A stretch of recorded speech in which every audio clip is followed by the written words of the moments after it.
Cadê o comunismo? Cadê o comunismo? Achou! Olá, jovem! Seja bem-vindo a esse lindo canal, um canal de YouTube. Então já senta o dedo no like, já ativa o seu sininho, já compartilha canal que é fruto do amor proibido de três pessoas lindas. Eu, João, redes na tela, menino Rafa e Dona Nune, redes na tela. E se você quer apoiar esse canal e manter esse canal, vire membro desse canal ou entre no nosso Apoia-se. Lembrando que temos o projeto das bibliotecas populares. A primeira já está entregue, as 5 segundas está indo e tem uma biblioteca nova que o tio vai apoiar também lá na favela da Babilônia, junto com o pessoal da Palestina. Vai ser um negócio pica. Em breve eu falo disso com vocês. Agora é vídeo para vocês. Beijo, meus amores. Apoia o tio, manda o Pix. Falha e falhará. Falha, falha e falhará. Falha, falha e falhará. Hoje, gente, a gente trouxe um vídeo que vai ser muito legal, né? Que é esse aqui, ó, o caminho rumo à modernização da terra do chá à cidade do comércio eletrônico, cara. E aqui vai ser muito legal pra gente falar exatamente disso, cara. Que eu acho que é a primeira grande impressão que todo mundo que vai pra China ou todo mundo que começa a conhecer a China tem, cara. Que hoje em dia a China não é mais não é um deslocamento só geográfico. A sensação que a gente tem é de deslocamento temporal. Saca? Eu converso muito com o pessoal do Itamaraty. Eu conversei isso muito com o Ian. Eu conversei isso com todo mundo que foi pra China, cara. Que é uma coisa muito louca. Porque, assim, quando você viaja pra um outro lugar, beleza, você tem a deslocação geográfica, né? Você tá mudando de lugar, você vai mudar o tipo de construção, os hábitos do povo. Porra, lindo, maravilhoso. Só que a sensação que eu tive na China.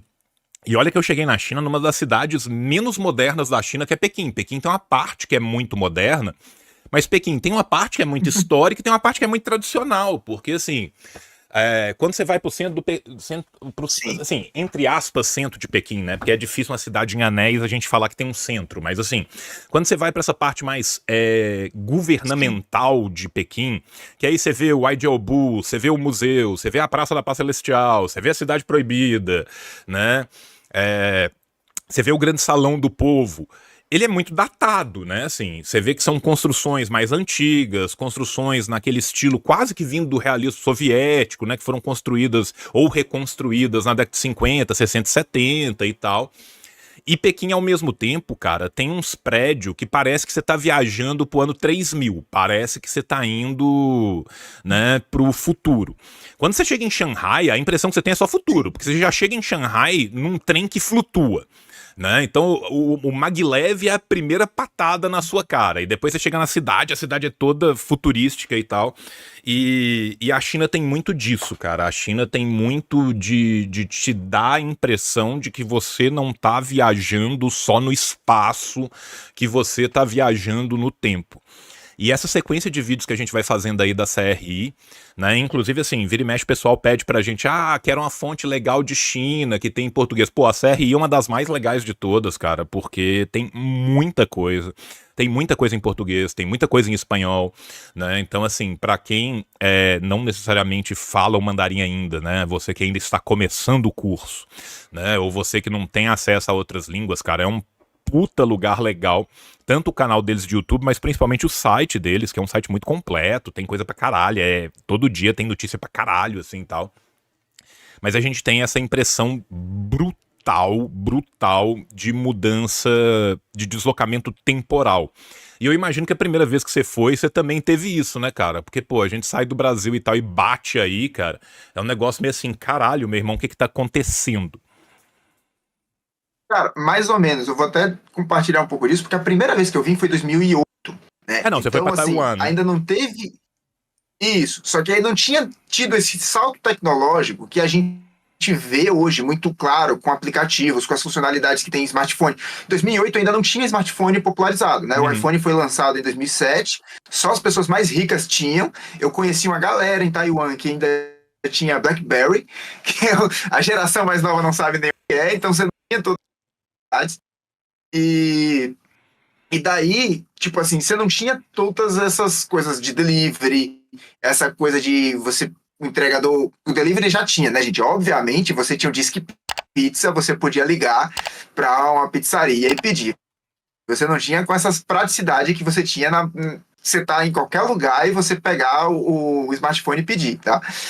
Aí, e assim, Taiwan, eu tinha essa facilidade. O choque que me deu foi a estrutura funcionando, né? Então, eu tô de Salvador, então os ônibus lá todos já tinham ar-condicionado, você tinha tudo funcionando, todas as portas automáticas, conforto e a facilidade espalhada por todo lugar da cidade.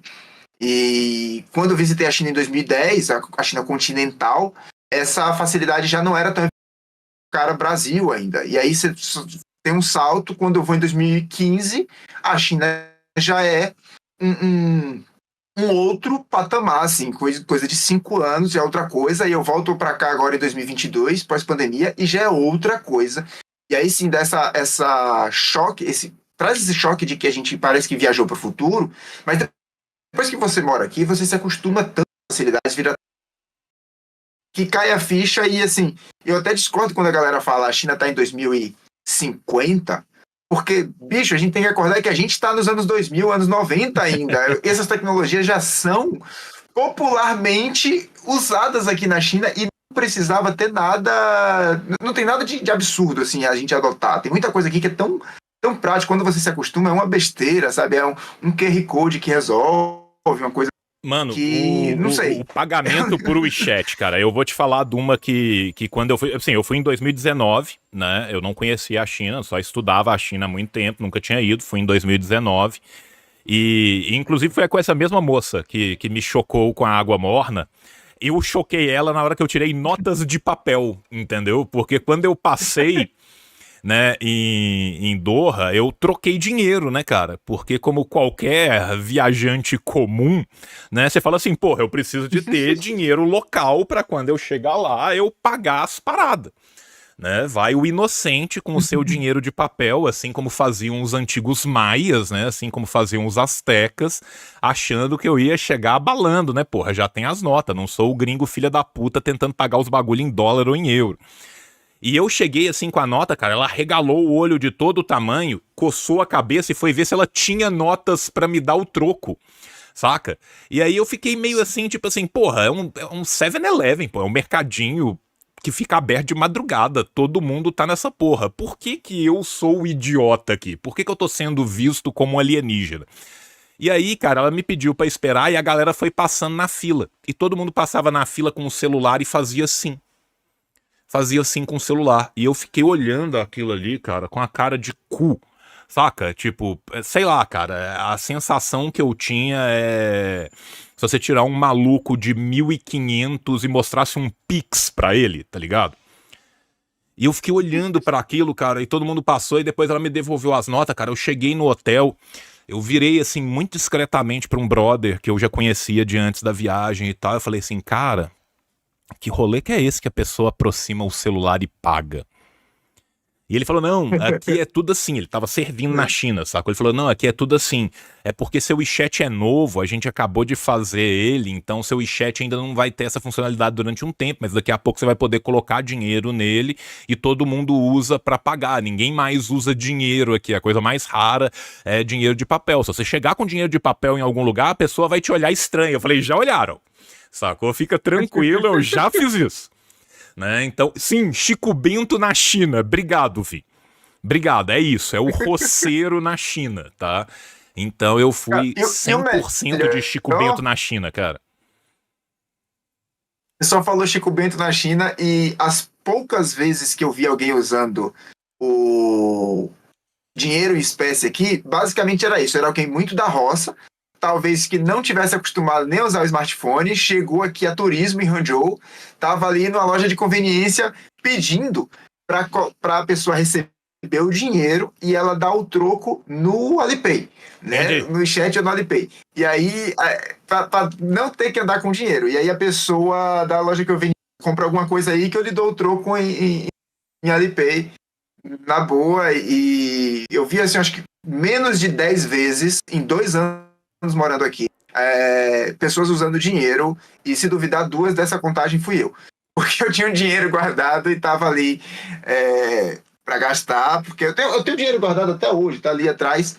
Não, e as notas são lindas, né, Esquece cara? de usar. As notas são bonitas pra caralho. Eu trouxe uma de cada, eu trouxe uma moeda de cada e tal. Pra quem curte numismática, cara, as notas da China são lindas, cara. Lindas, lindas de viver mesmo. Elas são muito bonitas. A impressão é coloridaça, assim. É muito legal.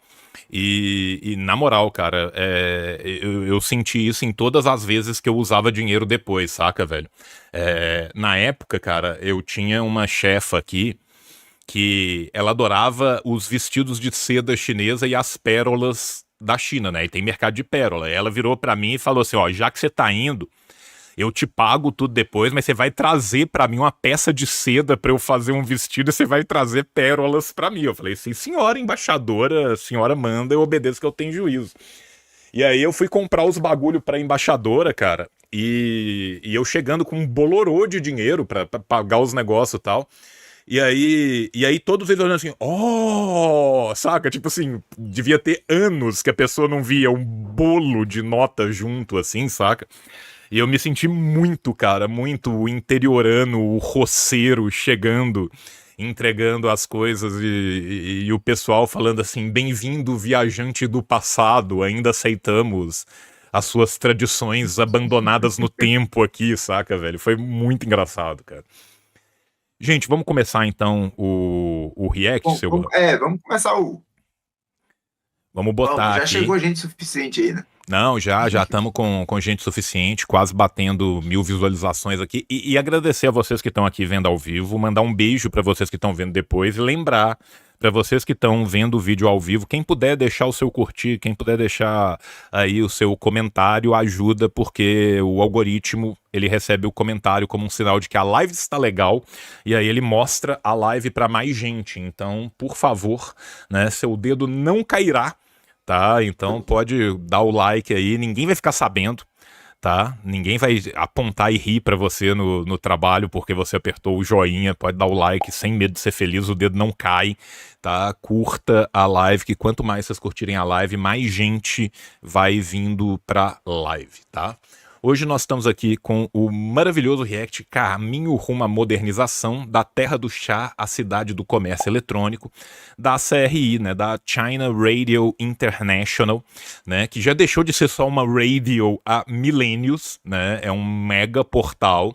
Aqui a gente está no YouTube deles, inclusive agradecer ao pessoal da China Radio, né, que sempre cede os vídeos pra gente com tanta gentileza, né, e mandar um beijo pro pessoal da China Radio, né, que a gente depois, Gurhan tem seus contatos lá, ele manda os vídeos pro pessoal, e o pessoal fala, que legal, meninos, né, então assim, a gente agradece muito ao pessoal da China Radio.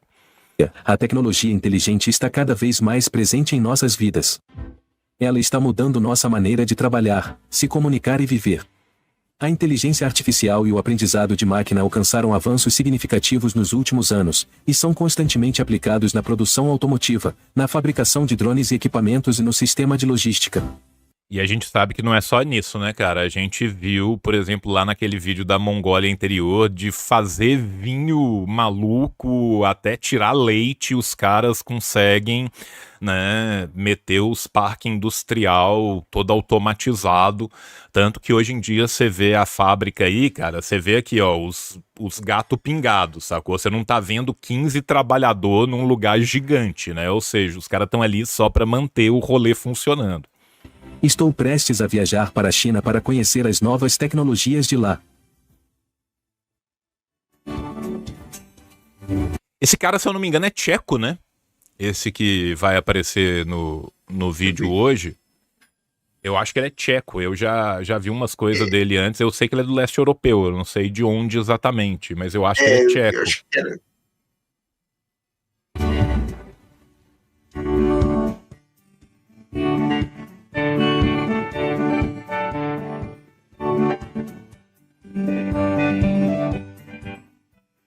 Olá, bem-vindo à cidade de Hangzhou. Oi? Pausou? Pausei aqui, pode falar. Você pausou? Tá com... Não, que tá com um delayzinho no vídeo, aí eu vejo pelo outro feedback, mas pode rodar. Você quer que eu tente soltar o vídeo pra você aí, pra você ver sem delay? Eu posso dividir a tela. Não, tá tranquilo. Não, tá tranquilo? Então, beleza. Deixa eu só... Se puder dividir a tela, fica melhor. Porque aí eu vejo... Tá, deixa eu só ajeitar isso Ao aqui vivo. no Discord, porque eu acho que eu consigo dividir a tela pra você, tá? Que aí você fica tendo a tela também. E aí quando eu soltar, você consegue ver sem delay e aí você pode ver junto comigo aqui em vez de ver o rolê. Pronto, vamos Tá. lá. Ó, obrigado. Boa manhã, tio João aqui, menino Pietro. Boa manhã pra você também, meu amor. Olha isso, cara. Olha as cidades, é isso que eu tô falando. Esses prédios doidão aqui. O explorador e escritor. Eu vou voltar aqui um pouco, cara, porque, tipo, isso Vindo à aqui me cidade de chocou, Hangzhou. velho. É esses prédios, tipo Sim, esses prédios com Hangzhou. curva, o prédio que tem um H maluco. Cara, a China é cheio desses prédios de arquitetura nova que os caras fazem umas coisas muito loucas. Eu lembro de um em Pequim especial que me chocou muito, assim, que o prédio ficava ao mesmo tempo em 2 quarteirões, tá ligado? Porque ele ficava aqui num canto, ele tinha uma curva por cima e ele tava ao mesmo tempo na esquina de trás e na esquina da frente, saca? E ele passava em cima de outros Todo prédios, mundo que cara. vem pra China... Todo mundo que vem para a China fica chocado com essa diversidade de arquitetura. E é engraçado que às vezes eu vejo um pessoal no Twitter, não acompanho mais, né, o Twitter, mas de vez em eu já vi algumas postagens do povo falando arquitetura, né, criticando, capitalismo tendo tudo igual, e aí, ou então não tem mais diversidade. Aí eu falo, peraí, na China tem um negócio diferente. Aí eu mostro os prédios da China, o pessoal primeiro fica meio cético, achando, são exceção. Mas quando vem para cá, tem muito prédio com arquitetura muito doida, de curva, como você falou. O prédio da CGTN em Pequim, né, a sede, ele é um cubo, o desenho de um cubo, onde você tem, na verdade, tipo assim, ele é um contorno de um cubo, você consegue ver um cubo, mas ele só tem 2 bases, e faz tipo um M, assim, né, torto. Então... É um negócio muito louco. Cara, é um bagulho que você fala assim, porra, cara, o arquiteto trabalha à base de DMP e cogumelos e coitado do engenheiro que tem que fazer o cálculo estrutural dessa merda, saca? Bicho, é a única coisa que eu fico pensando, cara, que... Eu não sei se você já viu isso, cara. Tinha um documentário mó legal sobre o Niemeyer. Né? E aí no documentário do Niemeyer tinha o Niemeyer falando como que ele pensava as linhas dele, como que ele fazia os desenhos, esboço e não sei o que. E aí, cara, os caras colocaram um bagulho que eu achei genial, que era depois os engenheiros que trabalhava com o Niemeyer contando o desespero que era tornar aquela merda factível, tá ligado? Porque, tipo assim, primeiro você viu o Niemeyer falando, não, e aí eu me inspirei numa baguete que eu vi na rua, e não sei o quê, e aí o filho de um amigo meu tinha um brinquedo que fazia não sei o quê, e eu pensei nessa forma espiralada em curva pro prédio não sei o quê. Aí dá um corte secaço, cara, o engenheiro com a cara triste, velho. Saca? Aquelas pranchetonas na frente, da época dos caras fazendo projeto em prancheta ainda, saca? É um bagulho mais antigo, assim. O cara balançando a cabeça e falando, vocês não têm noção do inferno que é conseguir calcular de uma forma que essa porra não caia no primeiro segundo que a gente tira o andaime, saca? E eu bati o olho... Porra, cara, quando eu cheguei em Pequim e eu vi esses negócios, eu só imaginei os engenheiros num canto chorando, sabe? E o arquiteto, todo feliz, contando a ideia maluca que ele teve, a inspiração e tal. É uma insanidade, cara. É uns bagulho que você olha e você fala, como que essa porra fica em pé, velho? Saca? É muito bonito, mas é um negócio que você fica assim... Esse trem vai cair. Sabe, assim, a primeira sensação que você tem é não tem como isso tá em pé, cara. Eu tô vendo errado e esse negócio tá à beira de cair a qualquer segundo.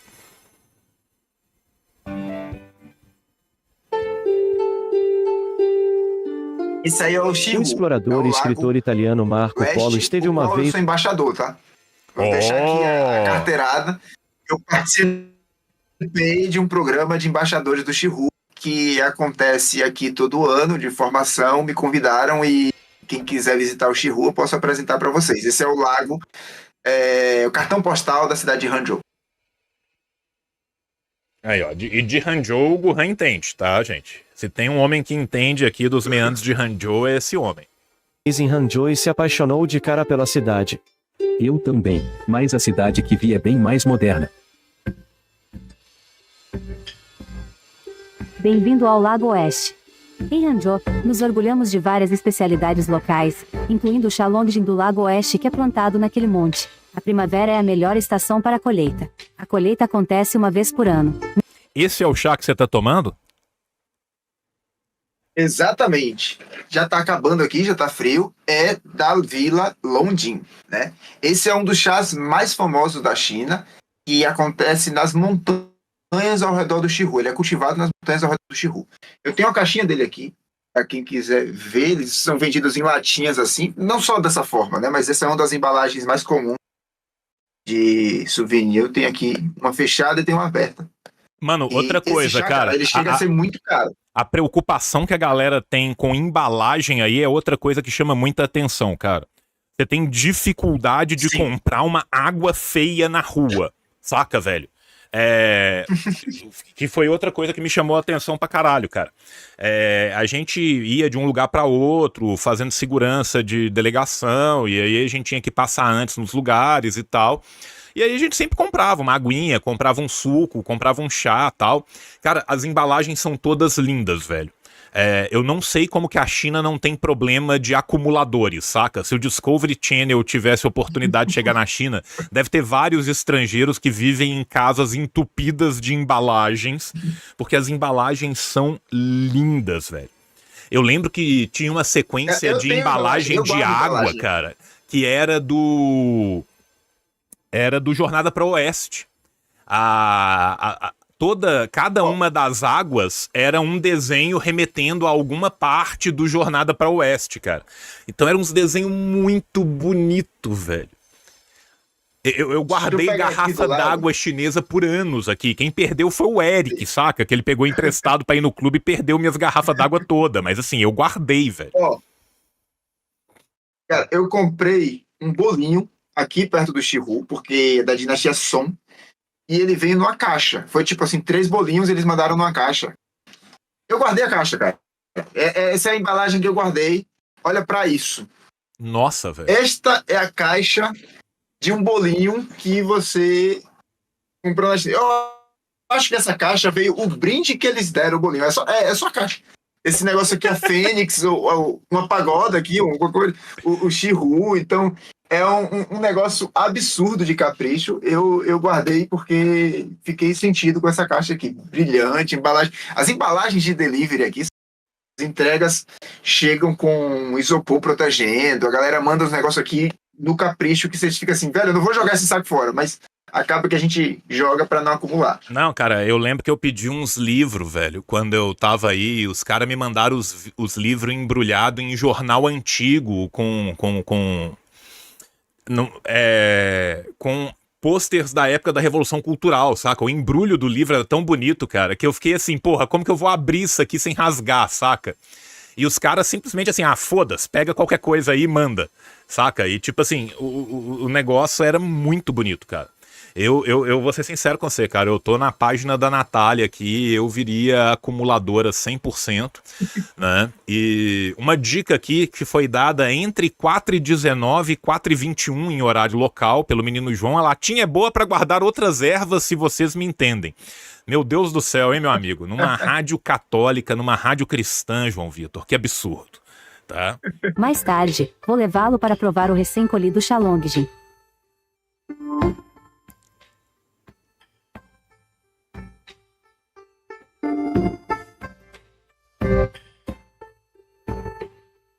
O Lago Oeste é a alma de Hangzhou e a inspiração de escritores e artistas. É um destino turístico pitoresco e ricamente agraciado pela natureza para o cultivo do Shalong. As plantações do chá ao redor do Lago Oeste ficam movimentadas na primavera. Entretanto, quase não vi jovens entre os trabalhadores. E há cada vez menos trabalhadores especializados. Portanto, algo novo está surgindo no Parque do Chá. Pausa aí, João. Tá pausado, pode falar. Bom, vou apresentar um pouco o pessoal que não conhece muita coisa da China, não conhece a Hangzhou. Hangzhou é o seguinte, gente, é uma cidade que tem a relevância histórica que eu não fazia ideia antes de vir morar aqui, porque a gente conhece muito Pequim, conhece Shanghai de Chongqing, a cidade maluca que tem vários andares, mas cada cidade na China, principalmente as capitais de províncias, elas normalmente trazem uma relevância histórica em alguma dinastia. Então, Xi'an já foi capital da China há 2000 anos. Aí você tem algumas cidades anciãs, cidades ancestrais que estão lá preservando alguma tradição. Hangzhou é o seguinte, ela é famosa ficou famosa na dinastia Song do Sul. Então, isso para muita gente não quer dizer nada, mas a China estuda a própria história dividindo por dinastias. Então, enquanto a gente está lá estudando a Europa, século 1, 2, 3, 4, 5, 6, 7, 8, 9, em dinastias, porque fica mais fácil. Cada dinastia dura ali entre 200 a 500 anos. Né? Tem dinastias menores, tem dinastias maiores. Então fica mais fácil e também eles atribuem as revoluções culturais, tecnológicas e diversas que acontecem a cada dinastia. Então, a dinastia Song, ela é uma dinastia muito prestigiada na China e um dos legados dela foi a divulgação do chá para o resto do mundo. Tá? Então, foi na dinastia Song que os japoneses começaram a beber muito chá, que a Coreia começou a beber muito chá, o Sudeste Asiático foi quando a capital era em Hangzhou. Então, essa é a relevância grande de Hangzhou. Durante a dinastia Song, Hangzhou era a capital da China, espalhou o chá. O complexo natural do Xihu, né, que é o Lago Oeste, ele tem esse clima propício, tem montanhas, e a cidade antiga era em torno desse lago.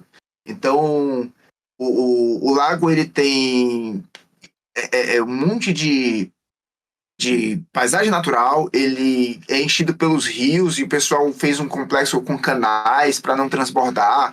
Tem 3 nascentes, isso que eu estudei ali no processo de ser embaixador do Xihu. E aí você tem o chá, que é tradicional, que é um dos chás mais famosos da China, e esse chá é bem caro, assim. O quilo desse chá, ele pode variar entre 400 renminbi, que está ali em torno de 300, 350 reais, até 15 mil renminbi. Caralho. Que está em torno hoje de 13 mil reais o quilo. Claro que 1 quilo de chá é chá pra caramba, mas esse chá, dependendo da qualidade, do amadurecimento dele, ele pode ser muito caro e os chineses pagam isso, tá? O chá é de origem chinesa, assim. O pessoal perguntou aqui se o chá é de origem chinesa Diz a lenda que o cara que inventou o chá esqueceu, deixou a água fervendo,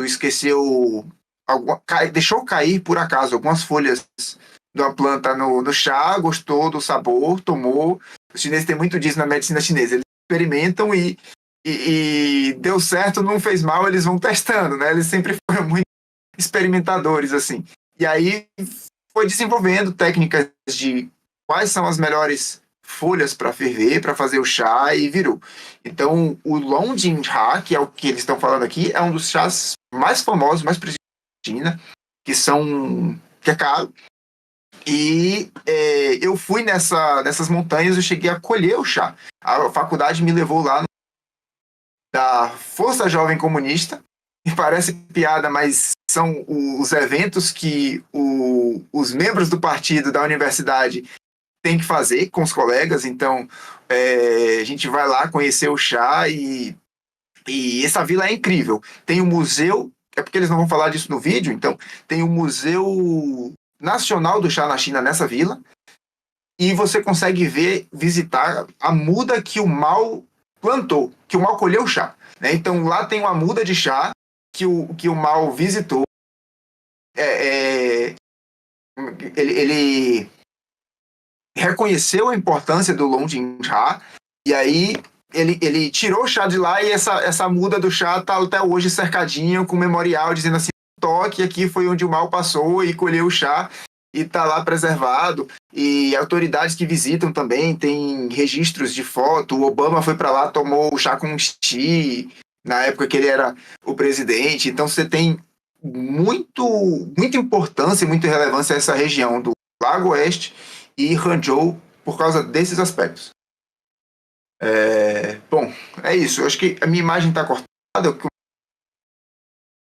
Não, a sua imagem deu pau aqui, não, então calma aí, só pra eu... É porque, assim, o Discord, às vezes, ele tem disso, tem que clicar nele de volta pra gente poder colocar, tá? Gente, eu tô pegando aqui, tá, as perguntinhas que vocês estão deixando também, tá, pra vocês poderem, pra gente poder responder vocês depois que a gente fizer. Tá, a live, tô vendo as perguntas que vocês estão botando e tô colocando aqui atrás, tá? Talvez, inclusive, nisso deve ter sido onde eu devo ter clicado sem querer na aba do Discord para eu anotar as perguntas e não perder, e aí eu amputei o Gurran da live. Vocês ficaram só com a voz do Gurran, tá? Eu vou mandar o Rafa colocar uma foto bem bonita do Gurran quando isso acontecer, tá? E vocês vão ficar com a foto desse homem lindo sorrindo, tá? No vídeo editado, viu?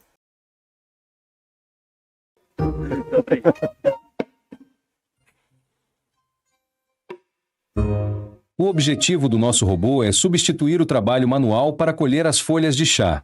Como na província Zhejiang, em 2023, precisamos de 1,58 milhão de colhedores do chá, com idade média de 65 anos, conforme as estatísticas daquele ano.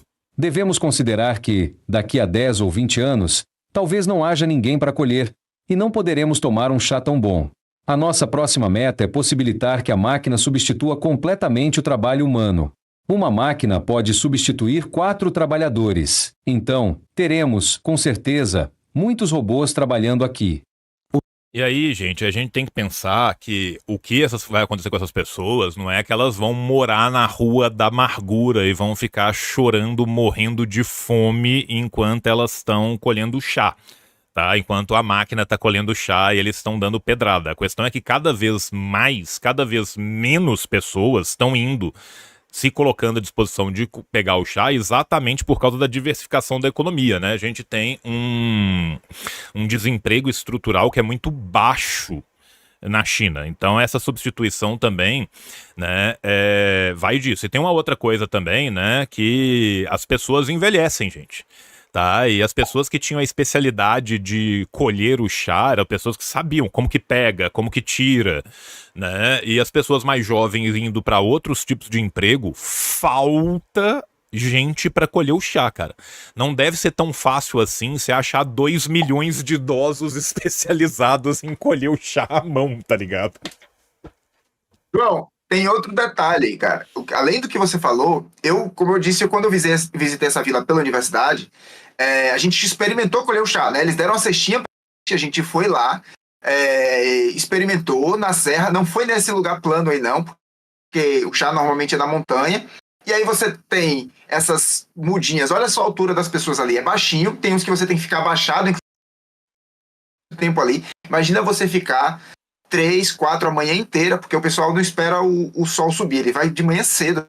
Assim, o sol nascendo, eles vão colher o chá, porque tem um pouco de luz e não é muito quente. Normalmente primavera e verão. E ali mostrou a máquina colhendo, você tem que pegar a folhinha que está nascendo, está bem verdinha. Esse é o segredo do chá ali. A folha tem a idade correta para ser colhida, então você tem que selecionar. Depois você vai fritar aquilo ali num lugar que antes era num forno a lenha e agora já todos os fornos já são elétricos. E aí você tem todo esse trabalho, só que tem um detalhe. Essas terras, a propriedade privada é diferente. Não é a propriedade privada como a gente entende. Então, última vez que eu fui lá, a gente tomou chá na casa de uma senhorinha que mora lá, que ela é dona do terreno do chá, e eu já sabia que da primeira vez que eu fui, que todo esse terreno grande aí, ele é dividido por pessoas que moram ali perto, então eles não fica cada um com chá no seu quintal. Você tem a serra, você tem um lugar que planta o chá, todo mundo divide a terra ali e eles moram num lado afastado ali daquele lugar. Assim, uns 500 metros, dependendo da região. Então todo mundo reparte a terra e eles moram ali do lado. Aí lá é uma paz, não parece que você está numa cidade de 10 milhões de habitantes, parece que você está no interior, em volta do lago, como eu falei, toda essa paz, essa natureza, bem clima de roça. E eu perguntei para a moça quanto custava uma casa ali, né? Ela disse, ó, isso aqui não vende. É proibido vender todas as casas aqui. Você tem família aqui, tipo assim, passa de pai para filho a ocupação, você tem direito a plantar o chá, você tem direito a vender, as terras ali são vendidas, mas não pode ter especulação imobiliária. Então, assim, se a natalidade diminui, se a pessoa não tem herdeiros para passar a terra, a posse daquela terra, aquele chá fica para o Estado e você não tem gente necessariamente trabalhando.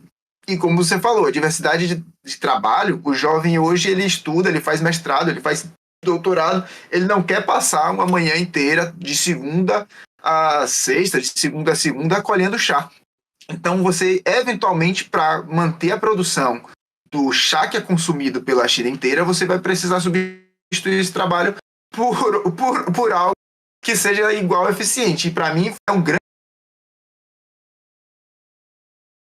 as folhinhas exatamente e como eu falei, é difícil uma pessoa experiente ali ficar olhando qual é a folhinha que tá bom e não. E os caras vão fazer isso com a máquina automática. Para mim, isso daí é a maior dificuldade que eu já vi hoje de automação. Foi essa.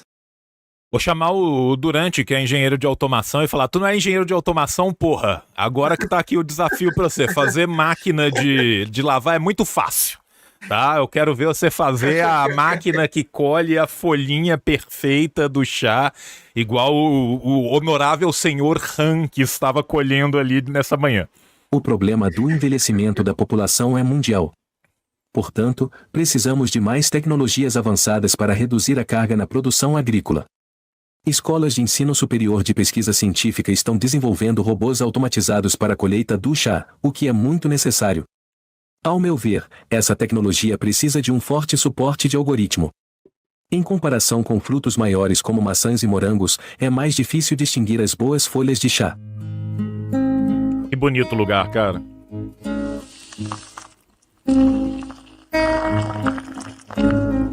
Retornei Fazendo direto na folha, né, cara? Eles botam em imersão mesmo, né? Chá de imersão. no ano passado para trabalhar nesse setor, mas cresci nesse... Que aparece no algoritmo que são as próprias para colher, né? As outras folhas da planta, não.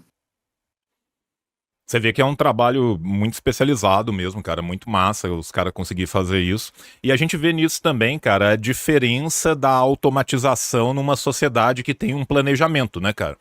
Numa sociedade que não tem um planejamento, o que a automatização faz? Desemprego em massa, exército de reserva, a galera toda fodida. Na hora que você tem um planejamento, o que a automatização faz? Literalmente mantém a coisa, né, enquanto as pessoas têm a oportunidade de diversificar seus trabalhos, né? Esse ambiente desde a infância e conheci um pouco sobre o chá. Porque meu pai frita chá desde que era adolescente, há mais de 50 anos. Agora ele já está ficando velho e retornei para desenvolver essa habilidade. Se não fizermos isso, essa habilidade vai desaparecer. No ano passado, fui vencedora da categoria juvenil em uma competição de fritura do chá. Isso me deixou mais confiante. A vida daqui é completamente diferente da que você vivia. Sei que fritar chá é um trabalho árduo. Você consegue se adaptar a isso? A mecanização nos ajuda a elevar a eficiência do trabalho. Devido à combinação de máquinas e das nossas próprias mãos, é relativamente mais fácil fazer o chá semi-artesanal de agora. Então, podemos aumentar a eficiência. A gente não fica mais tão cansada. Nas zonas rurais da China, há cada vez mais pessoas que se dedicam à agricultura como Huang Yiping. Eles não apenas mantêm um profundo amor por sua terra natal, como também chegam com novas ideias e abraçam novas tecnologias. E aí você vê a diferença do estudo, né, cara? Como que os caras conseguem aliar a tradição à modernidade do rolê, né, velho? A mina vai, faz, estuda, passa pela faculdade e tal, não sei o que, e volta trazendo uma outra modernidade pro trabalho. Pô, aí eu te falo, né, porque, né, as novinhas não me querem só porque eu nasci na roça, né, velho, aqui, cara, a coisa mais rara que tem é isso, tá ligado? Muitas vezes a gente tá fazendo a mesma coisa, você vê no interior, assim, a galera fazendo o mesmo modo de produção de sempre, só quem tem grana pra caralho, que consegue mecanizar as paradas. Aí quem não tem grana pra caralho vai só se endividando, se fudendo, perde a terra, vende pro cara maior, e aí fica aquele latifúndio lá, por conta dos caras que tem grana, e lá não, né, velho? O cara consegue se manter e tal, mas se mantém num outro nível, num outro patamar, né, velho? Não, aqui tem outra curiosidade, que Hangzhou, é por isso que eles falam aí de terra do chá, a cidade eletrônico, é porque Hangzhou, ele, como eu falei, ela tem essa importância da dinastia Song, tradição, é uma cidade famosíssima na China por causa das tradições e do chá, e ao mesmo tempo, ela virou polo tecnológico de empresas de software. Então, Zhejiang, que é a província a qual Hangzhou é a capital, é a província mais rica da China. E é onde está as big techs de tecnologia. Então, você tem a Alibaba aqui, você tem a Huawei de empresa de jogos. Zhejiang, ela tem muito projeto para startup, para a galera que nem essa estudante, que tem um projeto, às vezes a universidade financia. Se a pessoa teve uma ideia, não, vamos automatizar colher chá. Ele faz o projeto e a faculdade ou a província de Zhejiang tem muito incentivo para esse tipo de projeto e a galera investe mesmo. E pelo que eu já vi aqui, não é limitado a chinês, não. Eu tô sabendo que até estrangeiro pode. Ó, que foda, que foda. Inclusive, quero agradecer aqui ao Daniel, que mandou aqui, o Daniel, um conhecedor do chá, menino Daniel Veloso.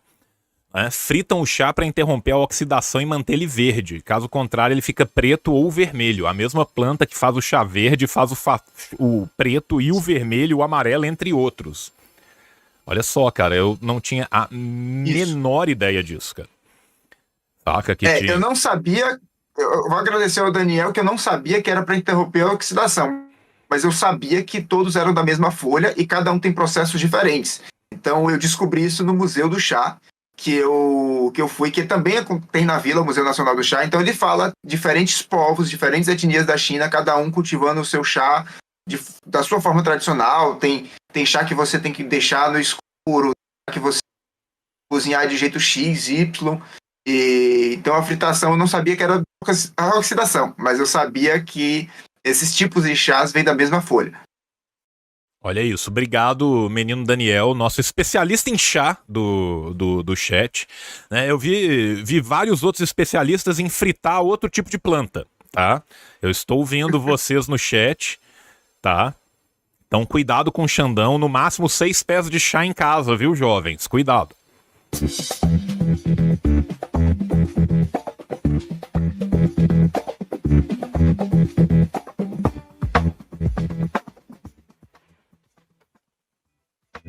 No passado, nossos mestres de chá usavam as mãos para saber a temperatura das folhas de chá. Agora, colocamos as folhas em uma linha de produção totalmente automatizada e em um sistema soprador de ar. Há sensores em cada etapa do processo de fabricação do chá para nos informar o momento certo para a próxima etapa. A fábrica do chá que visitei é equipada com a tecnologia inteligente mais avançada. Todo o processo de fabricação é controlado por computador. A empresa tem 20 tecnologias patenteadas que foram totalmente desenvolvidas por eles mesmos, incluindo a embalagem, que é obviamente a parte mais fácil. A secagem das folhas de chá requer sensores infravermelhos que podem medir com precisão a temperatura e a umidade, e depois, os dados são processados por um sistema de controle centralizado. Para evitar a poeira gerada no processo de depilação, há um sistema de vácuo para proteger os trabalhadores. Admiro muito a iniciativa deles de aplicar essas tecnologias avançadas na produção do chá.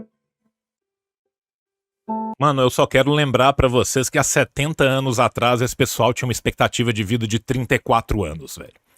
né? Era simplesmente um dos 3 países mais pobres do mundo, com uma expectativa de vida de 34 anos de idade, e hoje em dia os malucos têm a fábrica de chá com 20 tecnologias próprias patenteadas. Saca, velho? Se isso não te conta o que é possível, cara, nada mais te contará, viu? Pensa nisso, cara. Só pensa nisso, velho. O avô... Pô, o pai daquela mina. Pô, aquela mina tem ali entre 25 e 30 anos. O pai dela tem ali 50 anos, 60 anos de idade. Quando o pai dela tava crescendo na plantação de chá, cara, os caras ainda estavam terminando de sair da revolução, reconstruindo o país, né, com expectativa de vida baixíssima, tecnologia, porra, de arado de madeira pra fazer os bagulho, né, e hoje em dia os caras conseguem ter essa qualidade de vida, né? Uma cidade de 10 milhões na China já não é uma coisa tão gigantesca assim, você conta não mais assim nos dedos de uma mão, você tem várias cidades com isso, uma puta infraestrutura, né? O lugar ligado na China inteira, o bagulho vai de trem de grande velocidade, a cadeia de produção logística toda em inteligência artificial, uns negócios todo interligado em 5G, as máquinas no meio do campo, uma interligada com a outra, tudo em rede. É um bagulho muito de louco, velho. É muito impressionante, cara. E os caras conseguem fazer isso em tudo, velho. Tudo. E aí, como é que o cara que viu isso, né, desde da década de 70, 80, toda essa transformação, não confia que o governo está direcionando o país para uma direção boa, assim?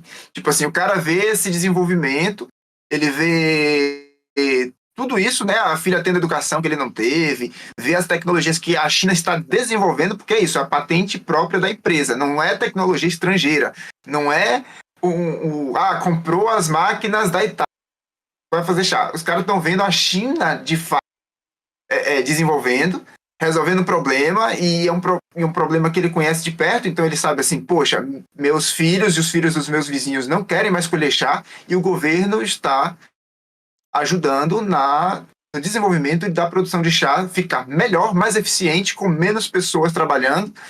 E como é que o governo não sabe o que está fazendo?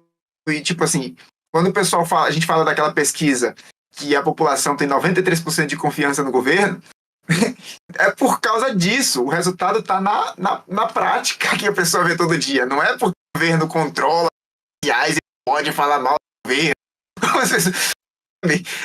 A galera não consegue enxergar a realidade lá. Tudo bem, as pessoas nem todas estão na China, mas quando vê um vídeo desse, a pessoa diz, é mentira, é propaganda. Sabe? Não tem como.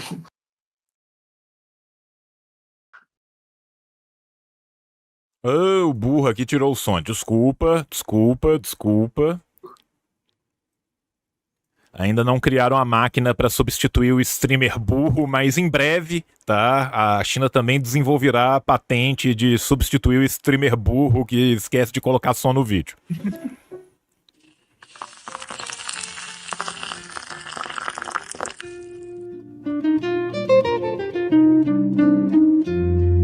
Podemos ver baterias portáveis para alugar e bicicletas compartilhadas por toda a cidade.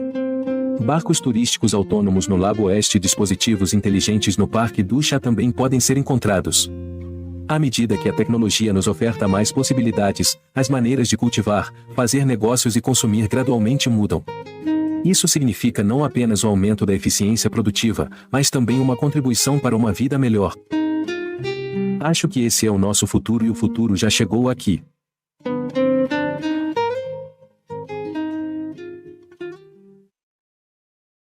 Mano, aí ó, mais prédios malucos, né, pra gente não falar que a gente não achou um prédio maluco. Olha essa porra dessas 2 torres aqui, cara, né, ligada com essa parte de vidro e tal, e só mais um dia comum, tá, só mais um dia comum, só mais uma terça-feira comum aí em Dona China, cara. Mano, você que vive assim na província e tal, a galera local vai fazer mais turismo no Parque do Chá e tal, ou tem muita gente que vai pra visitar mesmo, virou tipo um rolê não só de produção, mas um rolê de turismo também?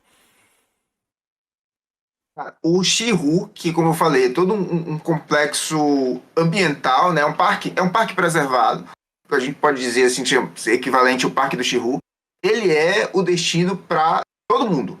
Então, tipo assim, tem essa Vila do Chá, que é uma um pouco mais afastada, porque lá, por exemplo, para ir só de carro, para você subir a montanha, essa vila fica mais em cima, mas no entorno do Xihu você tem muitos parques. Você tem, final de semana é lotado, tem os velhinhos dançando na praça, você tem gente tocando instrumento musical. Eu vi gente já às 11 horas da noite com violão, galera em volta, tudo escuro e seguro, sabe? Você tem o Xihu, ele é o que eu chamo de Xihu, gente. Xihu em mandarim significa Lago Oeste, né?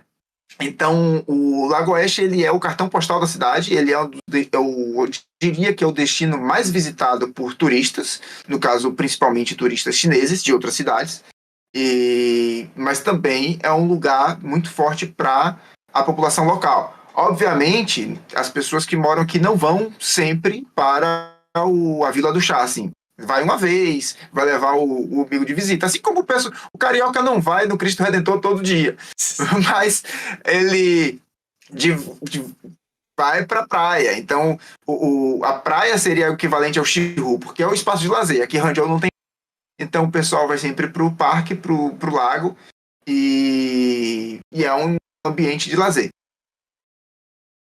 Cara, a partir do vídeo a gente teve algumas perguntas aqui bem legais e tal, que eu acho que pode ensejar uma discussão. Eu queria trazer elas aqui, né, pra gente poder responder também um pouco, né, das dúvidas que vão surgindo e daquilo que o pessoal vai falando, que eu acho também que é importante a gente trazer aqui, né, até pro pessoal ver que a gente tá prestando atenção no que eles falam, né. Eu vou começar de trás. E o Andy colocou uma coisa aqui legal. E eu quero colocar duas perguntas juntas, porque eu acho que elas vão entrar uma muito contra a outra, né? Eu acho que é a Andy, desculpa, agora que eu vi a fotinho.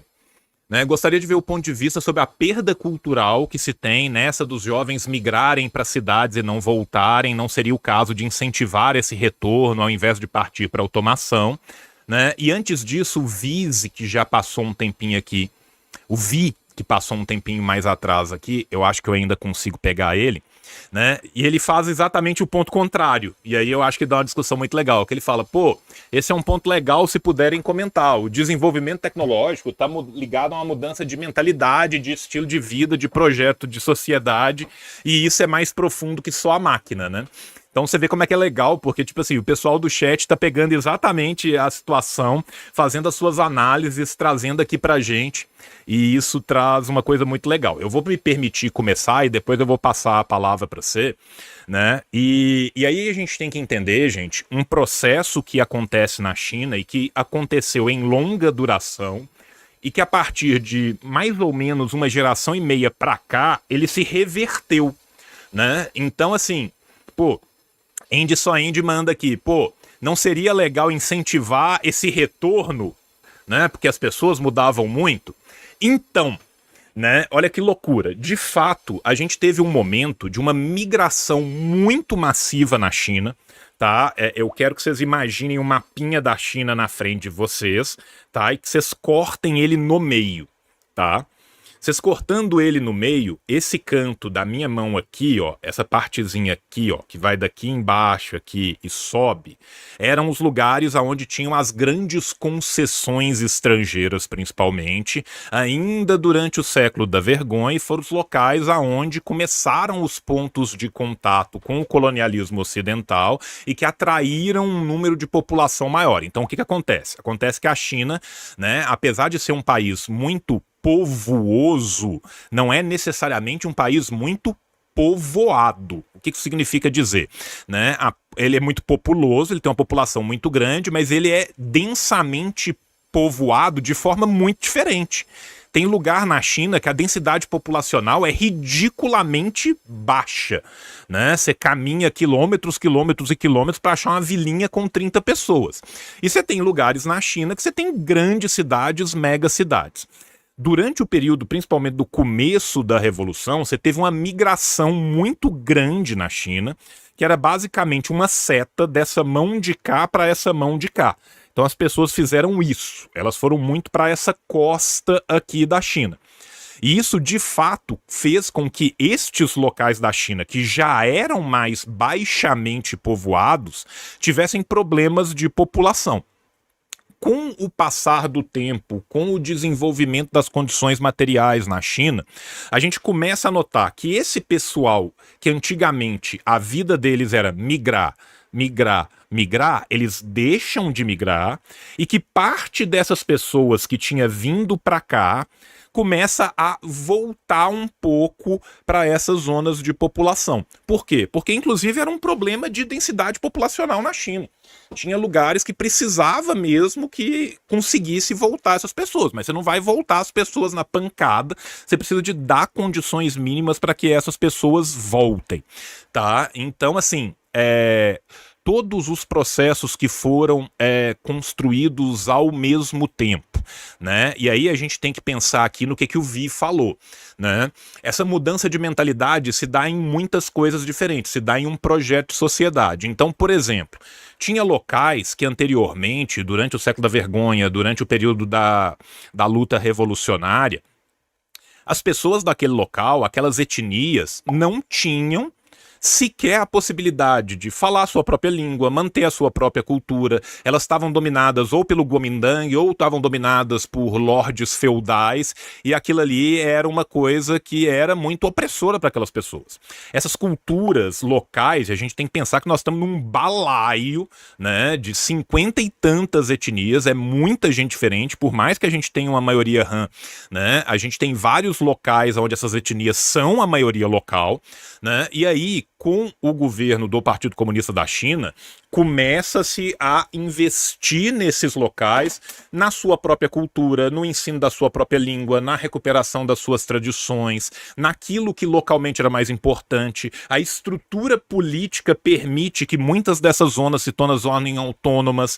Essas zonas autônomas, elas vão ter uma diferença na consecução dos seus projetos, onde aquelas pessoas vão pensar aqueles projetos, né? E se a gente teve ali, principalmente no final da década de 70 e mais ainda na década de 80 como um todo e no começo da década de 90, essas migrações massivas para uma necessidade de capilarizar, né, a produção de uma forma que eu critico muito, né? Esse é o período do Deng Xiaoping, né?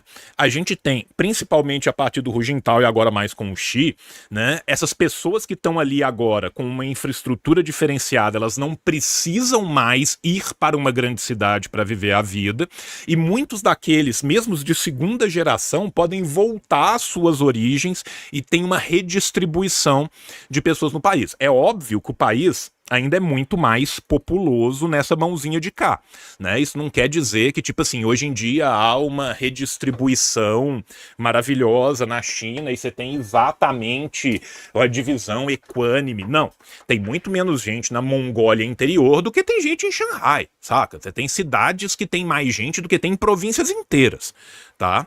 Mas ainda assim, você tem uma recuperação dessas províncias e agora a gente está vendo um êxodo contrário. A tendência hoje é menos das pessoas terem que ir para uma grande cidade costeira para arranjar um trabalho qualquer fabril e sobreviver, do que elas poderem manter a sua vida nos seus locais com as suas tradições, né?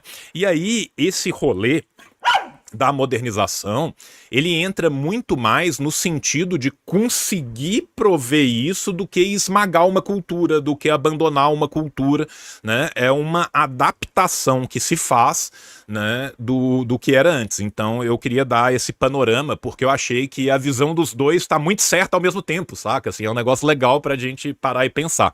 Gurhan, pode falar à vontade aí, que eu falei mais do que eu devia. Não, vamos lá. É interessante muito as duas colocações, porque isso são interpretações opostas e que fazem sentido. A sua explicação prévia ajuda bastante, mas eu queria tentar aqui ajudar as pessoas a imaginarem que está concentrado num lado da China, né, a população, e o outro está mais... Ainda assim, a gente tem que estar falando ali de zona rural e urbana. Gente, por mais interior que seja, uma cidade pequena, um vilarejo de 50 mil habitantes, muitas vezes é uma zona urbana ainda, onde se concentra mercado. E a China, tradicionalmente, se desenvolveu no modelo de sociedade rural.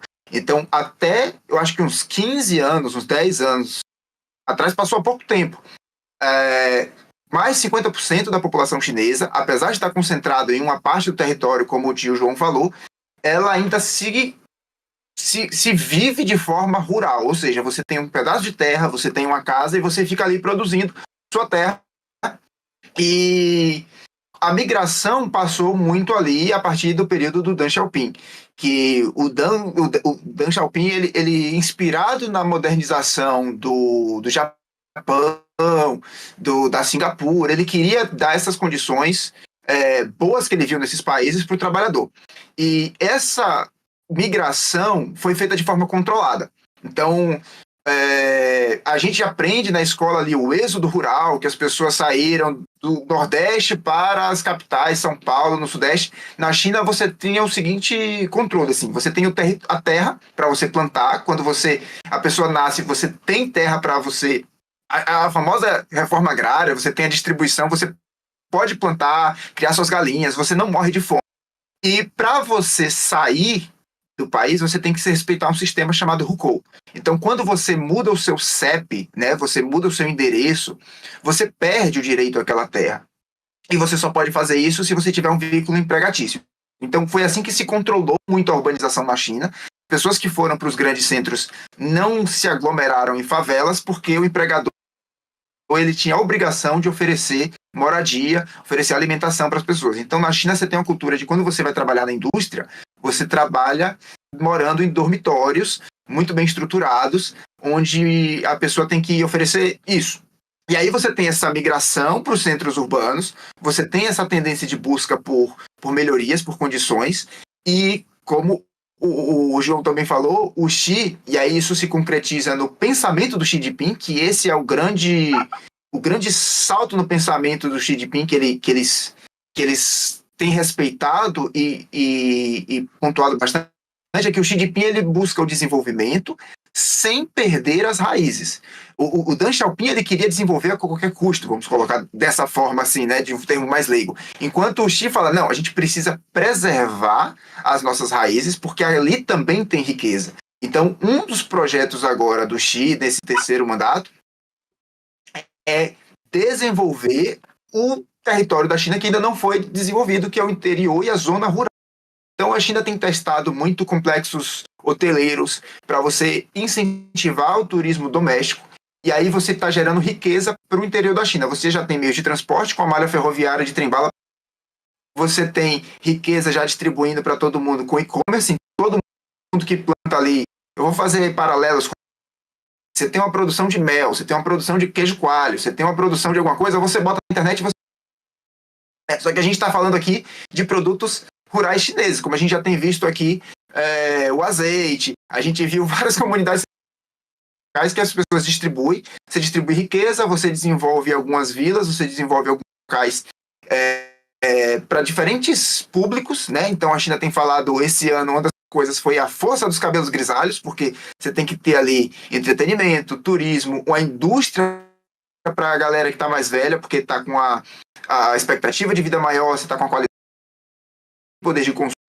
Então você está trazendo de volta a economia, desconcentrando dos grandes centros urbanos para ir para o interior. Ao mesmo tempo, a China fez esse processo de desenvolvimento industrial, urbanização e desurbanização num período tão rápido, assim, de uma geração e meia, que não deu tempo os chineses abandonarem as raízes no interior. Ou seja, a tradição chinesa, ela é de preservar, no Ano Novo Chinês, todo mundo visitar a casa dos pais. E uma estratégia que o pessoal muito fazia para não perder o terreno, né, que eu já falei aqui que você tem direito ao terreno na zona rural, você vai para a cidade grande para estudar, para trabalhar, e os pais continuam com aquele território no nome deles, com aquela terra para você plantar. Então, as pessoas conseguem voltar para a casa dos pais, e tem aí as tradições de casamento e tudo. Então, no Ano Novo Chinês, todo mundo volta para as suas terras para rever, e E aí sim, agora com essas possibilidades de você desenvolver a produção rural, não ter a necessidade dessa migração. As pessoas estão podendo escolher entre ficar na terra delas, na terra natal, no vilarejo, com as suas tradições, com seus costumes, se você é de uma minoria étnica, com a sua língua, e você trabalhar de lá, porque agora você tem oportunidade. E aí que eu acho que fica o grande salto dessas últimas 4 décadas de desenvolvimento da China, que é, finalmente, o trabalhador ele pode escolher. Se a gente está pensando no socialismo, um caminho para deixar o trabalhador mais livre, hoje ele tem a liberdade de trabalhar na cidade, de trabalhar no campo, de trabalhar com o que ele gosta, de trabalhar na tradição dele. A China está conseguindo proporcionar isso, que é, no meu ver, algo muito positivo. Eu acho que eu posso concluir isso. Então, as duas colocações estão corretas, eu vejo muito por causa dessa realidade que está sendo construída, onde você pode ter o poder de escolha de trabalhar onde você quiser, da forma que você quiser, que você tem essas possibilidades. Eu acho que eu fecho por aqui. Então, aproveitando esse ensejo aqui, né, para fazer alguns outros comentários e trazer, né, algumas outras perguntas, tá? Eu tô vendo o pessoal aqui, eu vou pegar a do Felipe, depois a do Eric, que foi agora no chat, depois eu vou voltar para as outras duas que eu tinha anotado, né? O Felipe tá perguntando, tem muito MEI na China, muito informalidade? Então, na verdade, uma das outras coisas que vem sendo um combate constante do Partido Comunista Chinês é ter legislação de trabalho, tá? Legislação de direito de trabalho, exatamente para evitar esse tipo de informalidade. Então, hoje em dia, principalmente se a gente for pegar de 2014 para cá, né, a última década, vem sendo erigido todo um arcabouço jurídico que não é só um arcabouço jurídico. Tá? Isso é implementado na prática. Por quê? Eu estava tendo uma conversa ontem com um amigo meu, né, sobre as leis de IA, por exemplo, no Brasil, né, e lei de fake news, e lei de IA, e esse tipo de coisa, né, e aí a gente tava falando exatamente disso. Porra, não adianta você ter uma lei, que a letra fria da lei é linda, maravilhosa, e você não tem implantação nenhuma dessa lei, né. Então, por exemplo, a gente tem várias leis no Brasil que vão falar que no período eleitoral a pessoa não pode sair mentindo à torta e à direito, criando factoides malucos, porque isso é, entre aspas, crime. Só que a gente viu uma campanha, por exemplo, em São Paulo, onde o que foi o Pablo Marçal? O Pablo Marçal foi só inventar história maluca, soltar mentira e foda-se.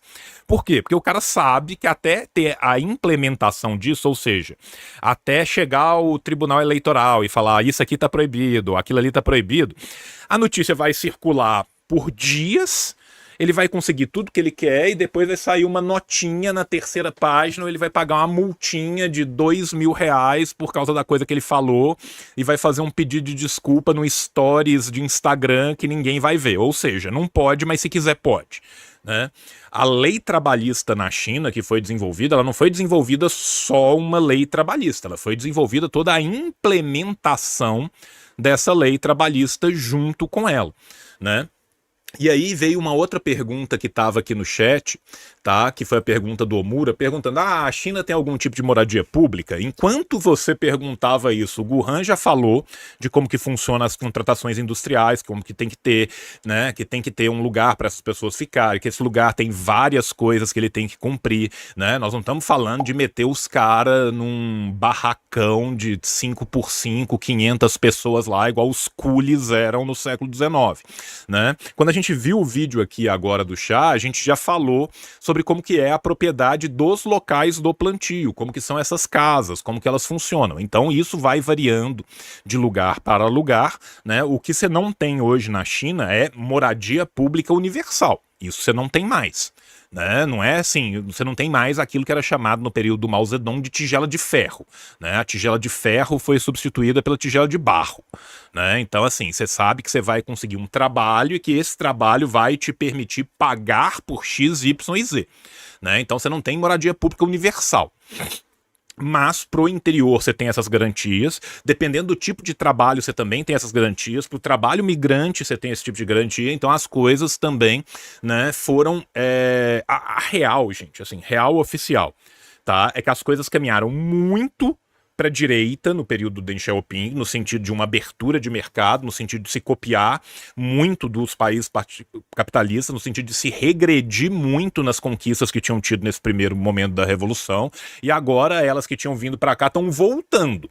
Voltou ao que era no período do Mao? Não, nem de perto.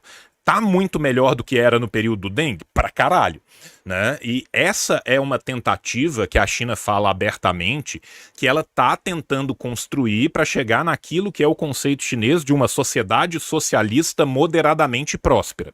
E o conceito chinês de sociedade socialista moderadamente próspera é uma sociedade mais próspera do que qualquer outra sociedade capitalista. Isso é o moderadamente próspero no conceito da sociedade chinesa. Ou seja, a ideia é que se caminha até 2050 nesse primeiro passo para chegar numa sociedade moderadamente próspera, e é óbvio que depois do moderadamente tem a sociedade próspera para caralho de verdade, que vão ser outros Deus sabe quantos anos, porque isso vai sendo planejado, construído, e à medida do que vai sendo projetado e construído, vai se evoluindo, né, de forma que, ao que tudo indica, né, é a famosa NEP dos 2000 anos, que não vão ser 2000, provavelmente vão ser uns 100.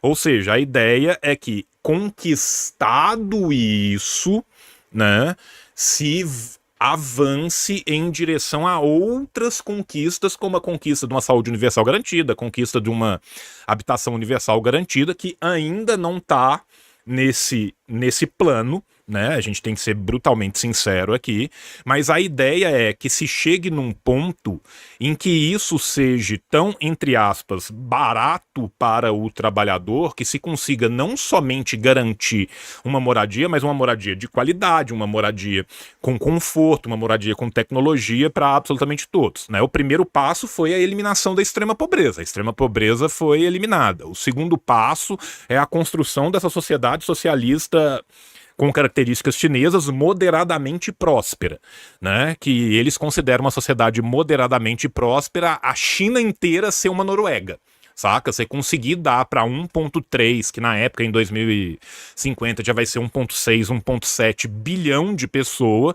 o que um país com 20 milhões de pessoas consegue dar para a esmagadora maioria da sua população, tá?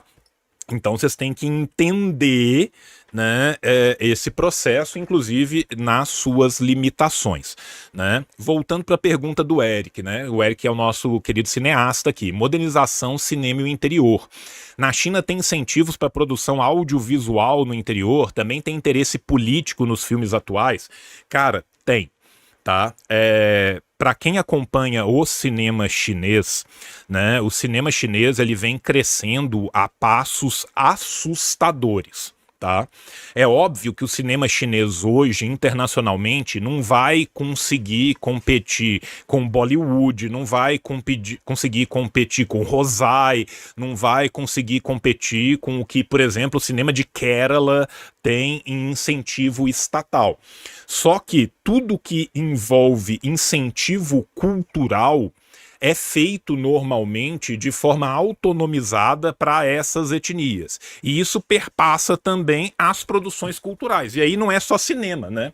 Tem cinema, tem teatro, tem escrita, tudo isso também é contemplado. Então, por exemplo, se você pega os últimos 20 anos, você vê cada vez mais, né, filmes que não vêm mais simplesmente dos grandes polos produtores da China, né, que eram essas grandes cidades, e você vê cada vez mais também o incentivo de construção de programação cultural que conte sobre essas tradições, né? Então, da década de 90 para cá, você já tem grandes séries de TV na China que contam, né, os 4 grandes romances, falando da dinastia Song. A poesia da dinastia Song é outra coisa que é super revivida, né? Aquela poesia clássica, os livros clássicos também, muitos deles hoje já têm adaptação para cinema, para teatro, para televisão. Então você tem esse avanço aí também. Guhan, você que tá aí, cara, se você quiser falar um pouco disso nessa parte de produção cultural, do que você já viu, do que você já teve oportunidade de encontrar também. Tem incentivos, né, tem incentivos do governo que eu não tenho detalhes, eu não sei como funciona, edital aqui, mas é porque o meu departamento no mestrado, ele é da Faculdade de Comunicação, é o departamento de comunicação. Então, os meus colegas fizeram um comentário comigo sobre, né, com uma pessoa produtora de conteúdo morando na China, e em relação a essa parte, existe esse interesse do governo, essa preocupação da imagem que se passa, né, politicamente pelos filmes, principalmente imagem interna e externa, né? Então, um filme que dá uma mensagem, por exemplo, motivacional, amplamente aclamado pelo governo e promovido, porque isso passa uma mensagem positiva. A ideia dos filmes, o cinema, ele serve para passar essa mensagem muito de esperança, de mensagem positiva que o governo tem interesse que a população abrace. Isso a gente pode ver também nos filmes, por exemplo, de ficção científica, uma produção de ficção científica, onde hoje, gente, essa perspectiva de esperança de uma sociedade, isso é projeto de país também na China. Então, eu vou falar a produção do Terra à Deriva, que é o filme inspirado na obra. Terra à Deriva é um filme onde a China trabalha com o resto do mundo de uma forma e que dá esperança para a população chinesa de que a China está se tecnologicamente, as pessoas aqui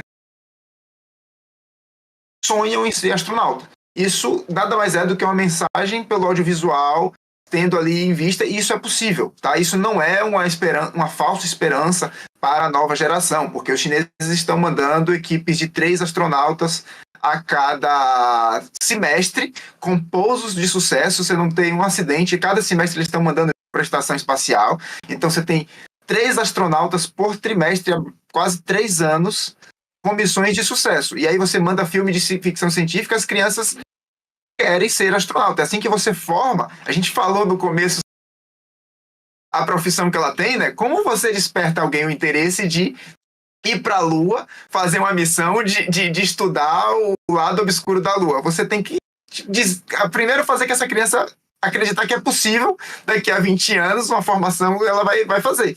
E isso, o audiovisual tem esse papel também. Então, a China tem total interesse político. Pelo que eu vi do Ian, que o Ian Neves ele veio na China e ele estava falando sobre as estratégias do soft power chinês, né? Por que eles não estavam pagando chinesa e assim, tem... Eu acho que a China hoje, para internacional, não está investindo tanto no cinema, mas para o mercado interno, o cinema da China está cada vez mais. Filmes de maior bilheteria dentro da China são de produção chinesa, a galera que tem filme, e essa bilheteria está batendo os filmes de Hollywood. E muitas estreias aí nos últimos anos podem acompanhar que a bilheteria do cinema local chinês está batendo de filmes produzidos dos filmes de Hollywood em geral, Marvel. O pessoal coloca como sucesso, mas diz que a China está censurando os filmes quando vem para cá. Eu acho que é isso. Gente, já são mais de meia-noite lá na China, então eu vou pegar as últimas perguntas aqui pra gente ir encaminhando pro final. A gente sabe que é bom demais, né? Mas eu também tenho que deixar o menino Guhan dormir pra poder trabalhar mais depois, né? Reza a lenda que, infelizmente, eles ainda não inventaram, né, a pílula que evita com que a pessoa que está na China durma, tá? Então, vamos respeitar também o tempo do nosso camarada, né? Eu vou trazer aqui mais 3 perguntas que foram feitas no chat aqui pra gente, né? Vou pegar esse bloquinho como um todo, né? E depois vamos respondendo elas, né? A primeira é do Felipe, né? Ele falou, hoje que vai ter o react do senhorzinho maoísta falando sobre a Revolução Cultural? Não, nós vamos separar o senhorzinho maoísta pra gente fazer um react dele com mais tempo, com mais tranquilidade. A gente já tá com 1h30 de live, e eu sei que na hora que a gente for falar de Revolução Cultural, eu vou falar para um caralho, né? Então eu vou respeitar o tempo aqui hoje, não vai ser hoje, mas a gente ainda vai trazer, né? E eu quero muito fazer esse react com o Guhan, por quê? Porque é um vídeo em que ele tá falando em mandarim, esse senhor, né? E eu quero que o Guhan ouça para falar que a tradução tá bem feita, né? Porque senão o pessoal ainda fala assim, não é impossível, esse senhor é um ator opositor, ele tá falando o contrário, e a China maldita com a sua censura está matando esse senhorzinho. E aí a segunda parte da pergunta do Felipe, que essa fica pro Gurhan, né? Gurhan, qual o principal choque cultural Brasil-China? Abraços, depois eu vou te falar um pouco do que eu tive, o Gurhan fala o que ele teve. Tá? Aproveitando pra gente já colocar as outras duas perguntas, depois a gente vai respondendo tudo em bloco. Luiz Viola perguntou, e muita gente sempre pergunta, é possível trabalhar de dev, né, de desenvolvedor home office para alguma empresa chinesa? Saber chinês ajuda? O saber chinês ajuda, eu vou deixar o Gurhan brilhar aqui, tá? E a última pergunta, que foi a pergunta do Vitor Sena, né, que ele pediu um livro bom para entender melhor sobre a China, não só política, mas também a cultura, mas também a língua. Um estudante neurodivergente de linguística aqui, tá? Vou fazer o seguinte, como essa primeira do choque cultural é pro Gurhan, a segunda já tá perguntando se chinês ajuda, e a terceira fala de linguística, eu vou deixar o menino Gurhan brilhar e responder, e depois eu vou pontuar algumas coisas. Então vamos na ordem, né? Primeiro, qual que foi o seu principal choque cultural quando você começou a viver na China? Bom, vamos lá. Choque cultural é algo bem particular. As pessoas... Ele perguntou aqui bem abrangente, né? Qual é o principal choque cultural Brasil-China? E muita gente tem problema com comida, foi o meu caso. De ouro também não foi o meu caso. Para mim, quando você passa a morar mais tempo na China, que o principal choque cultural aparece. Quando você vem há pouco tempo, eu digo pouco tempo, menos de um ano. Se você estudou um ano na China, às vezes você não experimentou esse choque cultural.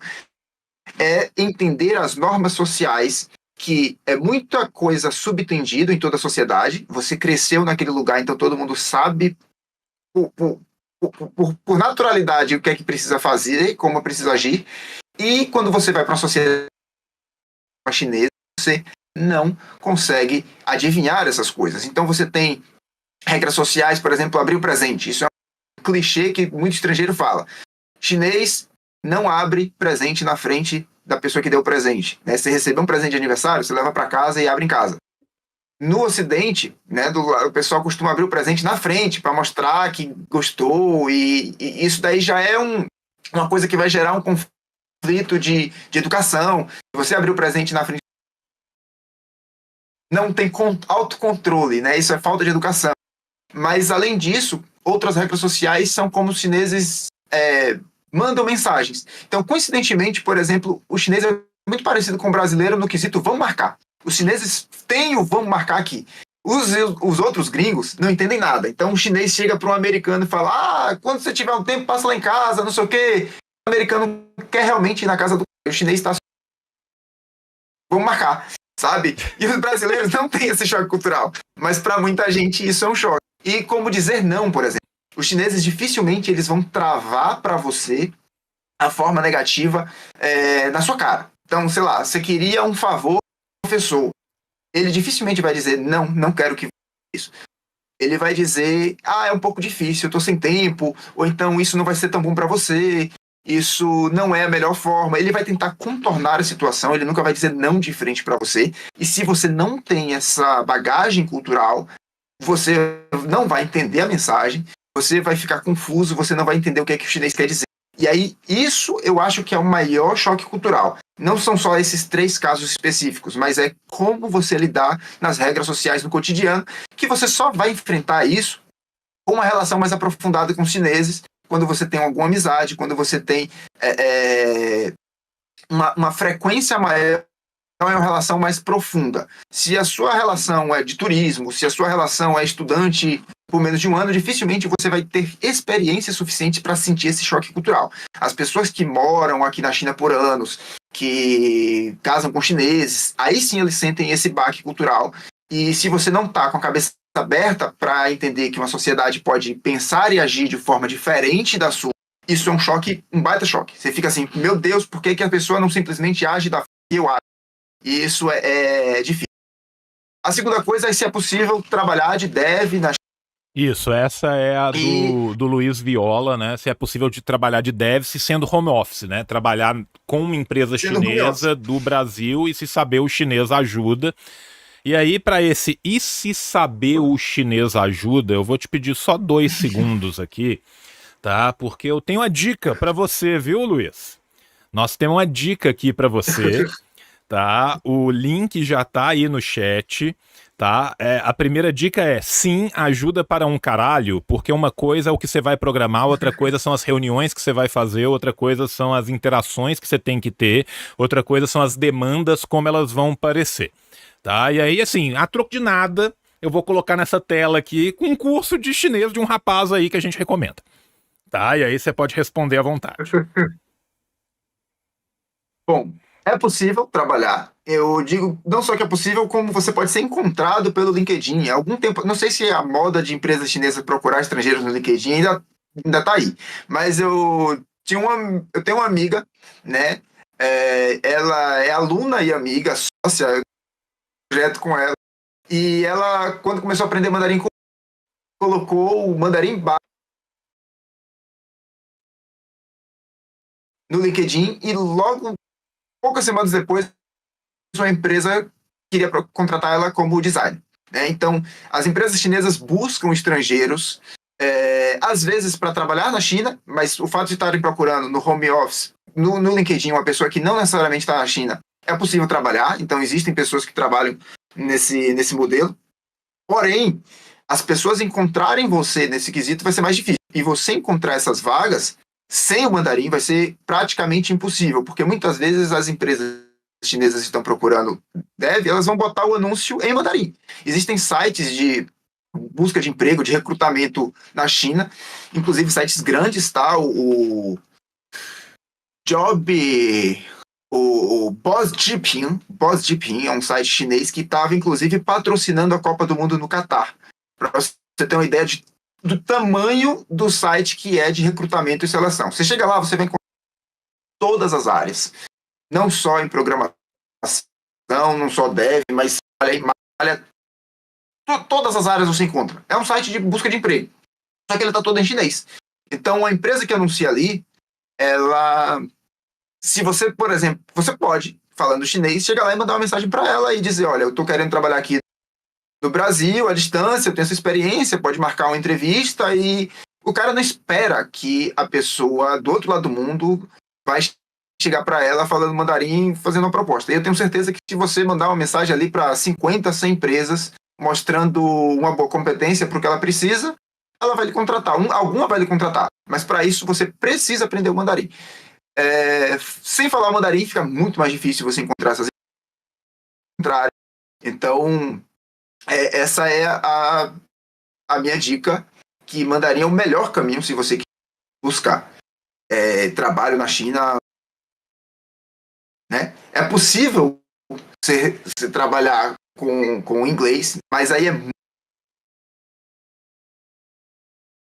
as diferenças culturais são absurdas falando o idioma. Se você não falar, isso fica mais difícil.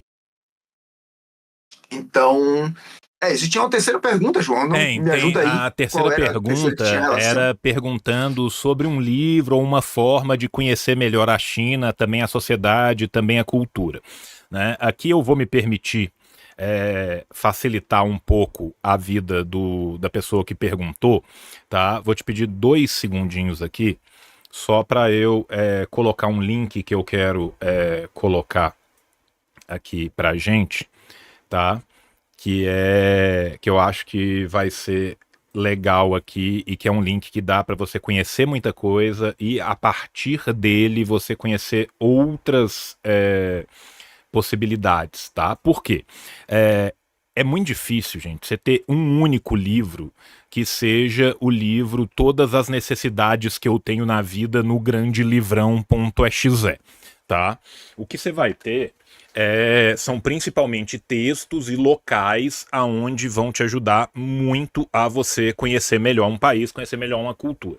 Eu gosto muito de recomendar o trabalho do Xiao Collective, tá? Que é um coletivo de pessoas que estudam a China, tanto chineses quanto estrangeiros, e também chineses diaspóricos, chineses que estão escrevendo de fora da China, chineses que estão vivendo na África, chineses que estão vivendo na América Latina.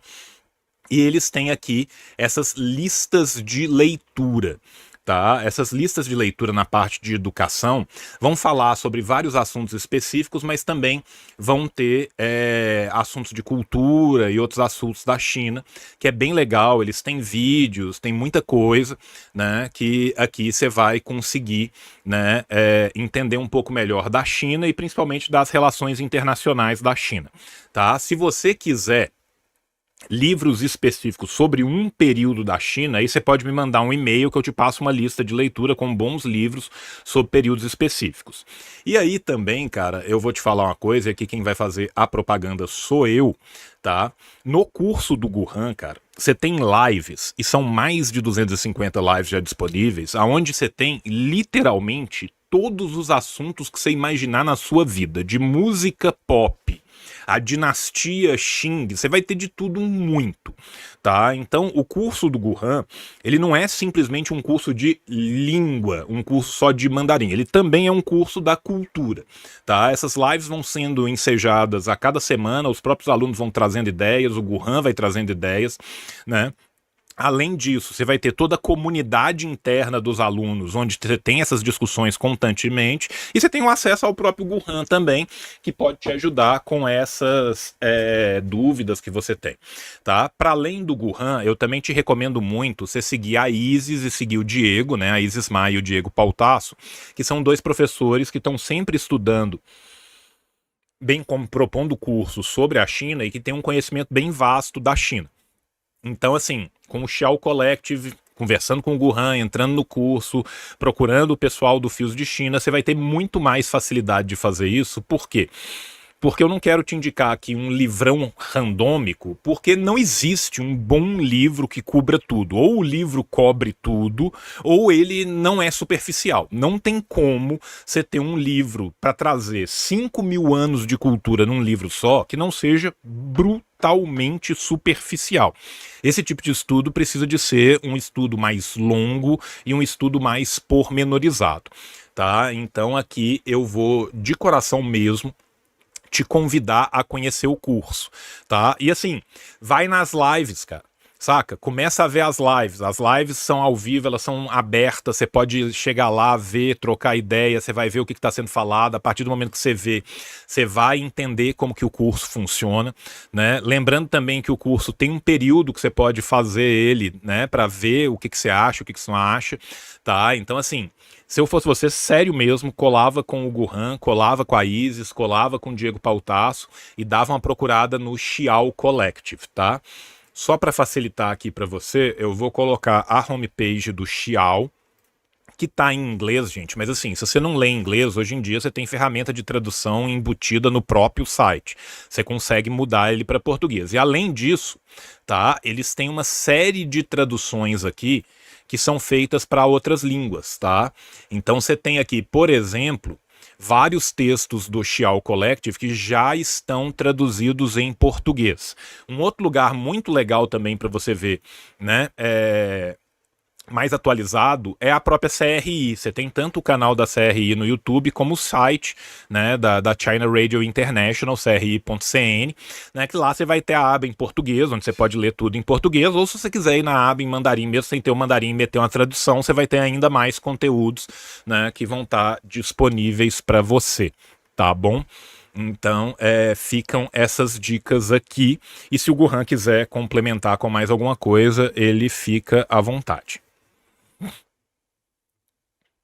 Não, isso é difícil porque eu não utilizei muito de uma ferramenta assim, né, para estudar. Eu vim tendo experiências ao longo da vida, fui conhecendo e aí, é como você falou, se quiser estudar algum ponto, um tópico específico, alguma área específica, fica mais fácil indicar tudo que ensina, né, que explica tudo. É muito raro. Sobre história da China, eu sempre recomendo a professora Bao, que tem no YouTube, é uma série que ela faz, isso é um trabalho maravilhoso, que ela está num projeto de contar a história da China desde o início da China. Então ela começou as primeiras aulas do mito fundador da China, o Niuá, a criação do homem a partir do barro, a deusa chinesa, e aí você vai desenvolver.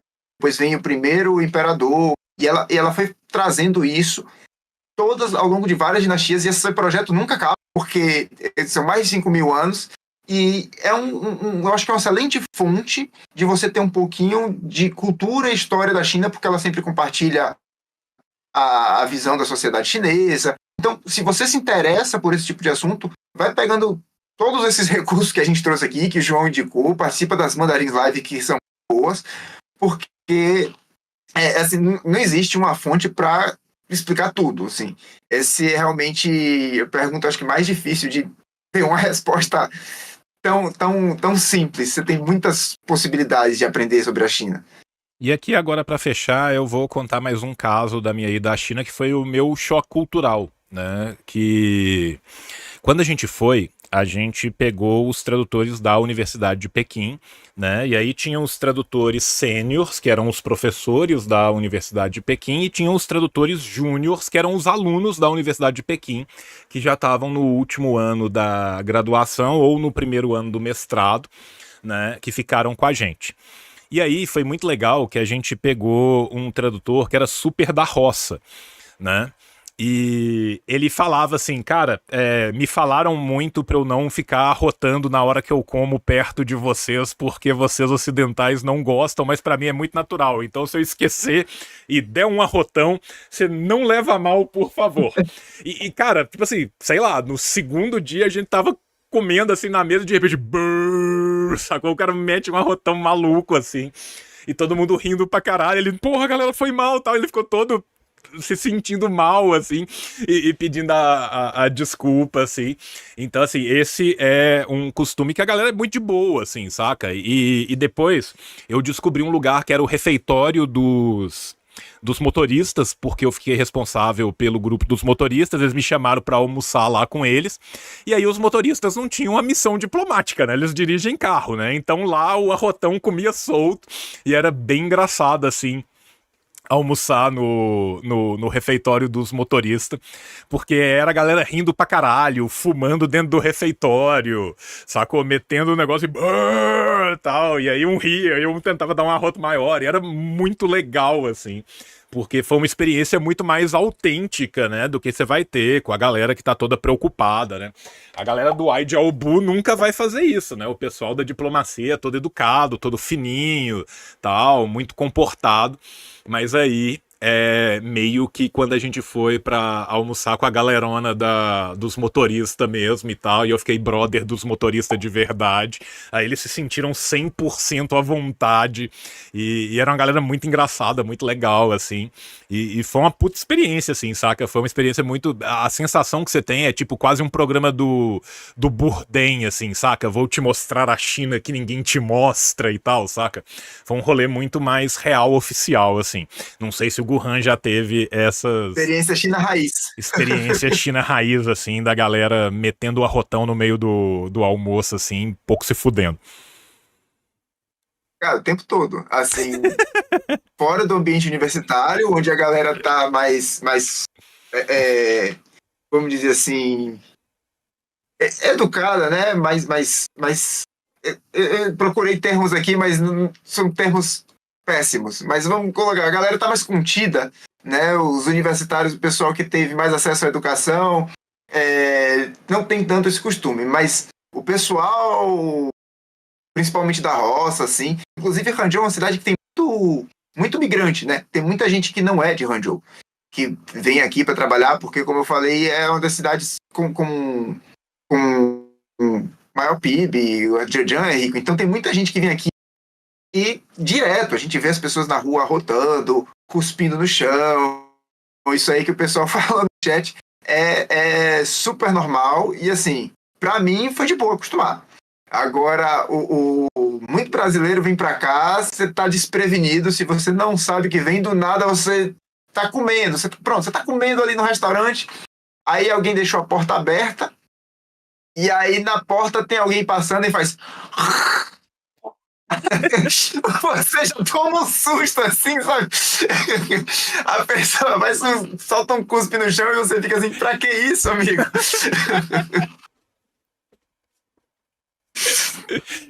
Ai.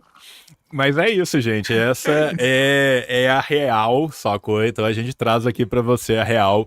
Mais uma vez, te agradecendo demais, Gurran, pela oportunidade, cara. Você sabe o tanto que são divertidas essas lives. Eu fico felicíssimo da gente poder ter essa oportunidade, né? Lembrando pra galera que a Academia Gurran tá aberta o tempo inteiro, o ano todo. Tá?